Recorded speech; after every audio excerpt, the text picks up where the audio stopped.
When you're making popcorn is composed of starch with a little bit of water in it. And it's got a very hard seed coat around the outside of the kernel. And you heat it, and the water inside wants to vaporize, but it can't because it's held in by the seed coat.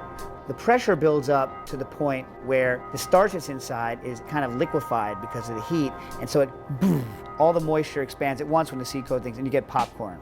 Imagine that the puffing gun is actually the seed coat of the popcorn. Motor. I'm Dave Arnold, founder of the Museum of Food and Drink. All right, screw this down. We're ready to fire. Ready to eat breakfast cereal, so let's not count muesli. Let's not get the Germans upset with us. But anything puffed, anything extruded, anything flaked, it really is an American invention. The first thing that we're showing is the puffing gun. The puffing gun is a piece of U.S. technological history. There was a whole group of religious reformers who moved to Battle Creek, Michigan, and started sanitariums, these kind of health spa retreats. You would get a lot of whole grain foods. At the turn of the century, there was this scientist named Anderson who hypothesized that if you heated these grains in an enclosed environment, maybe something interesting would happen. And he discovered that starch had this amazing puffing property, and that was basically co-opted by Quaker. They bought a patent to this process and developed the first puff cereals. When you got a good thing, don't mess around with it. That's a cereal, son. When we started to actually plan the real exhibit recently, and the team came together, Puritan is a company in Omaha, Nebraska, and they're like, hell, we can build you one for only $32,000. I mean, they literally make it from the same patterns that they've used since whenever they bought the patent in the 40s or 50s. It was applied first commercially in 1904. So after World War II, they developed continuous puffing that really signaled the end of the batch puffer. This is a batch puffer. Biggest load the gun can handle is 18 pounds. So in the streets in Asia, there's a street vendor version. That makes enough for a person to sell on the street. That one looks crazy dangerous though. I've looked at it on YouTube. I kind of want one.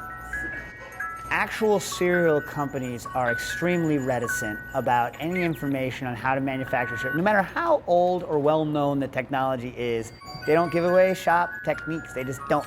We have a cereal consultant, Eric Svatson. So we call him and he's like, yeah, but really, you just gotta go and do it. There's an art to it. So here's the basic way it works, and mazel tov. Fire!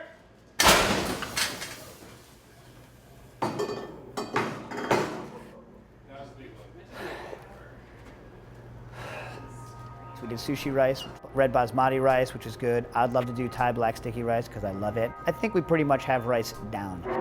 I'm Snap, I'm Crackle, I'm Pop.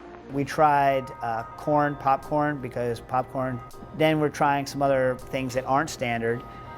Lentils, so I would call that not a success. Likewise, black chickpeas, because if things are too dry, they don't puff. Right. There's not enough moisture on the inside of them to puff. So I kind of had a feeling that pasta would work. Maybe the water level. You have salt?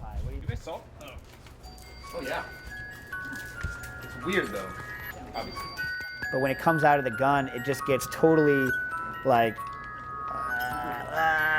you know what I mean? It's nuts. What we could try also is, no, we'd have to dehydrate it, pork rinds. So this group of people that were literally trying to construct nutrition solely for the purpose of making the body not die from lack of calories, in the course of a mere 3 decades, went from that to jingles, advertisements, just an insane market saturation, big business. The idea is to present something in a way that people care about something that they wouldn't otherwise have cared about. History of cereal, I don't care.